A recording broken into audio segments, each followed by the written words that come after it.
नमस्कार दोस्तों, मैं हूँ मनविंदर और मेरे शो में आप सभी लोगों का बहुत स्वागत है। उत्तर प्रदेश के मुख्यमंत्री योगी आदित्यनाथ आने वाले दिनों में ऐसा लग रहा है कि वो मैनेजमेंट मॉडल बनने वाले हैं। सही भी है, योगी के उठाए हुए कदमों का फायदा मिल रहा है, मोदी की गारंटी की झलक दिखाई दे रही है और अब मध्य प्रदेश के मुख्यमंत्री यादव जी भी यूपी के सीएम योगी आदित्यनाथ की राह पर चलते हुए दिखाई दे रहे हैं। जिस तरीके से उन्होंने 3 दिन में 5 फैसले लिए हैं, उससे ये साफ है कि सरकार सॉफ्ट हिंदुत्व की बजाय हार्ड हिंदुत्व पे फोकस करेगी, उसी राह पे चलेगी और प्रधानमंत्री नरेंद्र मोदी की गारंटी को समय में पूरा करना सरकार का जो है पहला एजेंडा होगा और कोशिश होगी कि सरकार का चेहरा बदले। तो लोगों में ये एक फ़ील जाएगा, उनको ये पता चलेगा कि काम-काज में फ़र्क भी है।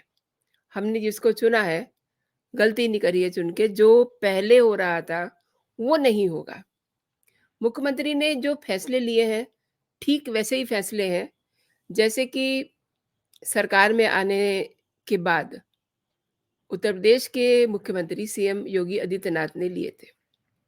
राजनीतिक पंडितों की अगर बात पे गौर करें, तो डॉक्टर मोहन यादव, पूर्व सीएम शिवराज सिंह से इतर अपनी एक अलग इमेज बनाने की कोशिश में जुट गए हैं। उन्होंने कोई ऐसा कुछ मतलब काम ऐसा नहीं किया, लेकिन हर इंसान की एक अपनी पर्सनैलिटी होती है, उनका एक काम करने का तरीका होता है, द वे वो चीज़ों को ग्राउंडेड करते हैं। 13 दिसंबर को शपथ ग्रहण के बाद यादव ने अपने पहले फैसले पर पूरे प्रदेश में धार्मिक स्थलों पर तेज आवाज वाले लाउड स्पीकर हटाने के आदेश जारी किए। इससे एक मैसेज गया और इसके लिए 1 हफ्ते की मोहलत दी गई। इसके लिए हर शहर में उड़न दस्ते गठित किए जा रहे हैं। सभी कलेक्टर और एसपी अपने-अपने ज़िलों में धर्म गुरुओं के साथ बैठ कर के इस पे बात कर रहे हैं, ताकि ये जो आदेश है मुख्यमंत्री का, उसको शांतिपूर्वक तरीके से उसको एग्ज़ीक्यूट किया जा सके। 1 सप्ताह बाद प्रशासन तेज़ आवाज़ वाले लाउडस्पीकर जब्त करेगा। पूरी कार्रवाई भी होगी, लाइक एफआईआर होगी। इसी तरीके का फैसला यूपी में योगी सरकार भी ले चुकी है और इसका ड्राफ्ट भी एक और मतलब ये मैं आपको बात बता दूँ कि इसका ड्राफ्ट भी यूपी से ही मँगवा करके तैयार किया गया है। इसीलिए मैंने शुरुआत अपने कार्यक्रम की कि योगी आदित्यनाथ जो है वो एक मॉडल मैनेजमेंट बनने वाले हैं। लाउड स्पीकर को लेकर के सुप्रीम कोर्ट पहले ही दिशा निर्देश जारी कर चुका है, लेकिन उसका पालन नहीं हो रहा है। हालाँकि ये एक लंबे समय से सुप्रीम कोर्ट ने इसके लिए एक डिज़ाइन किया हुआ है कि इस पैरामीटर में ही साउंड आना चाहिए ताकि लोगों को दिक्कत ना हो। जो ध्वनि प्रदूषण होता है, वो कई बीमारियों की वजह बन जाता है। अगर एग्ज़ाम्स चल रहे हैं तो बच्चों का ध्यान डिस्ट्रैक्ट होता है, वो ठीक से पढ़ नहीं पाते हैं। प्लस जो घरों में बड़े-बुज़ुर्ग होते हैं, उनको भी बड़ी दिक्कत होती है। कुल मिला के जो ये नॉइज़ पॉल्यूशन है, ये सेहत के लिए अच्छा नहीं होता और आपके दिमाग को भी डिस्ट्रैक्ट करता है। तो लाइट्स लाउड स्पीकर को लेकर के सुप्रीम कोर्ट पहले ही एक गाइडलाइन जारी कर चुका है, लेकिन कभी उसने उसको किसी ने ठीक से फ़ॉलो नहीं किया। अब फ़ॉलो कैसे करेंगे जब ऊपर से ही ऐसे कोई साफ स्पष्ट आदेश नहीं होंगे? तो यादव ने ये साफ कर दिया है कि सरकार सनातन की राह पे चलेगी। आप गौर कीजिए दोस्तों, अंडरलाइन कर लीजिए इस बात को कि सरकार सनातन की राह पे चलेगी और इस तरीके से डीजे पर भी रोक लगाई गई है। नॉइज़ पॉल्यूशन नियम 2000 के अनुसार धार्मिक, सांस्कृतिक कार्यक्रम और यात्राओं में सिर्फ़ 2 डीजे की अनुमति दी जाएगी। डीजे भी मतलब एक पर्टिकुलर पैरामीटर में होने चाहिए, उनका मध्यम आकार होना चाहिए और डीजे और लाउडस्पीकर का जो उपयोग है, उसके उपयोग के लिए एक विधिवत अनुमति लेनी होगी। तो जब अनुमति ली जाएगी ना, तो उसमें डीजे का जो आकार होगा, जो उसका मॉडल होगा, वो सब चीज़ें उसमें लिखी होंगी। उसको देखने के बाद ही उसकी परमिशन दी जाएगी प्रशासन के द्वारा। अब आप देखिए कि उत्तर प्रदेश में पहले से ही ये सब चीज़ें लागू हैं। मध्य प्रदेश में अब खुले में मांस मछली की बिक्री को प्रतिबंधित किया गया है। सरकार के इस निर्णय ने ये भी बिल्कुल साफ कर दिया है कि ये कट्टर हिंदुत्व के एजेंडे पे चलेगी सरकार, और धार्मिक स्थलों से लगभग 10 मीटर के दायरे में इस तरीके की दुकानों को बंद करने का आदेश दिया गया है। सरकार के इस निर्णय का कई धार्मिक संगठनों ने स्वागत किया है। भी कुछ लोगों को तकलीफ भी हो सकती है, लेकिन जब जो नियम बनेगा उसके अनुसार ही चीज़ें चलेंगी। तो नगर निगम को इस कार्रवाई के लिए कहा गया है। पूरे प्रदेश में खुले में मांस मछली की बिक्री पे रोक लगाने का अभियान शुरू कर दिया गया है।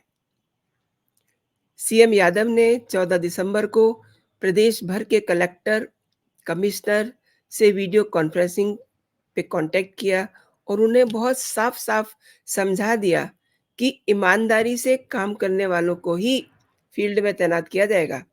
कोई भी लापरवाही कतई किसी भी स्तर पे बर्दाश्त नहीं होगी, और सरकार ने रजिस्ट्री के साथ ही नामांतरण संबंधी आदेश जारी करके अ, सुशासन की एक झलक भी दिखा दी है। यानी कि बिल्कुल वही फ़ॉर्मूला योगी आदित्यनाथ वाला। सीएम हेल्पलाइन के आंकड़ों के मुताबिक राजस्व विभाग में सबसे ज़्यादा शिकायतें नामांतरण संबंधी मामलों की आती हैं, और प्रदेश में बोरवेल में बच्चों के गिरने से हो रही मौतों से बचने के लिए भी सभी कलेक्टरों की जवाबदारी तय करना भी इस दिशा में एक महत्वपूर्ण कदम बताया जा रहा है। आपको याद होगा पिछले दिनों ऐसी कई घटनाएँ हुई थी, और ये होता कैसे है? आपने बोरिंग कर दी एंड उसको ठीक से फ़ॉलो अप नहीं किया, या और दूसरा जो उसमें नेक्स्ट स्टेप है, उसमें अगर देरी होती है, ऑब्वियसली कोई ना कोई उसमें गिर जाएगा। बच्चे इसके ज़्यादा शिकार होते हैं, और इसके लिए अब कलेक्टरों की जवाबदेही तय कर दी गई है। अब मैं बात करती हूँ, प्रधानमंत्री नरेंद्र मोदी ने जिन दिनों वो चुनावी रैलियों को संबोधित कर रहे थे, तो उन्होंने एक बात कही थी कि गारंटी मोदी की रहेगी। तो सीएम ने कलेक्टर, कमिश्नर से वीडियो कॉन्फ्रेंसिंग में ये भी कह दिया है कि प्रधानमंत्री नरेंद्र मोदी की गारंटी वाली योजनाएँ और भाजपा के जो संकल्प पत्र हैं, उनको जल्द से जल्द पूरा करना है, यानी कि उसके अकॉर्डिंग लोगों को सुविधाएँ देनी है, योजनाएँ चलानी है। इसके लिए 1 सप्ताह में एक्शन प्लान तैयार करने के लिए कहा है, और सीएम यादव ने ये भी साफ कर दिया है कि जिस योजना को लागू करने में अगर कहीं से आर्थिक प्रॉब्लम ना हो, तो उसे आप इमीडिएटली शुरू कर दीजिए, और जहाँ बजट की मंजूरी यानी कि पैसा चाहिए, तो वहाँ पे वो अ, वित्त विभाग से बात करें, बजट के बारे में सुनिश्चित करें, पैसा लेना सुनिश्चित करें। और सीएम यादव ने प्रदेश के सभी जिलों में एक-एक पीएम एक्सीलेंस कॉलेज खोलने के निर्देश दिए हैं। ये दोस्तों एक बहुत बड़ा अ, कदम है। प्रदेश में अभी तक एक्सीलेंस स्कूल ही खोले गए थे। सीएम ने इसके पीछे ये तर्क दिया है कि गरीब और मध्यम वर्गीय स्टूडेंट्स को उच्च शिक्षा के क्षेत्र में भी सुविधा देने के लिए ये कॉलेज खोले जा रहे हैं। तो कुल मिला के उत्तर प्रदेश के सीएम योगी आदित्यनाथ की जो बुलडोज़र वाली छवि है ना, वही छवि यादव जी की भी बनने वाली है। मध्य प्रदेश में भी कानून व्यवस्था के लिए बुलडोज़र वाला एक्शन लिया जा रहा है। शिवराज सिंह चौहान की तरह नए सीएम डॉक्टर मोहन यादव ने ये स्पष्ट कर दिया है कि कानून व्यवस्था में कोई समझौता नहीं, खिलवाड़ करने वालों को नेस्तनाबूद कर दिया जाएगा, मिट्टी में मिला दिया जाएगा। और इसकी एक झलक भोपाल में हुई कार्रवाई में आप देख सकते हैं। सीएम बनने के 24 घंटे के अंदर भोपाल जनता क्वार्टर में प्रशासन का हथौड़ा और बुलडोजर दोनों ही एक्शन में दिखाई दिए। 5 दिसंबर को साईं बोर्ड के पास अरोरा मंडल में झुग्गी झोंपड़ी प्रकोष्ठ के भाजपा महामंत्री देवेंद्र सिंह पर हमला करके तलवार से उनकी हथेली काट दी गई थी। इस मामले में पांचों आरोपी जनता क्वार्टर में ही रहते हैं और सभी गिरफ्तार हो चुके हैं। और इनमें 3 सगे भाई फारूक, समीर और शाहरुख और असलम समेत बिलाल, ये सब नामजद थे। और अब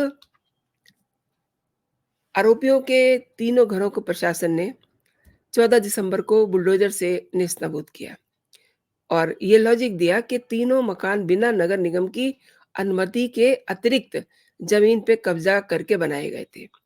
2 घर पट्टे की जमीन पर, तो एक रजिस्ट्री वाली जमीन पे बना हुआ था। तो अब जब कार्रवाई होगी तो सारी चीजें निकलेंगी। इसीलिए मैंने आपको ये कहा था कि यादव जी ठीक उसी राह पे चल रहे हैं जिस राह पे चल के योगी आदित्यनाथ ने अपने प्रदेश को बदलने की मुहिम चला रखी है। तो दोस्तों फिलहाल इतना ही। आपसे एक बात कहना चाहती हूँ कि अगर अभी तक आपने मेरा चैनल सब्सक्राइब नहीं किया है तो मेरे चैनल को सब्सक्राइब कीजिए ताकि जो भी मेरा लेटेस्ट कंटेंट हो आप तक सबसे पहले पहुंचे। ये वीडियो अगर आपको पसंद आया है तो आप इसे अपने दोस्तों में भी फॉरवर्ड कीजिए, अपने ग्रुप्स में शेयर कीजिए ताकि ये जो बातें हैं सब तक पहुंचे। और इस वीडियो को आप लाइक करना ना भूलें अगर आपको ये वीडियो पसंद आया है तो। तो खुश रहिए, स्वस्थ रहिए, अपना और अपनों का ख्याल रखिए। जय हिंद, जय भारत।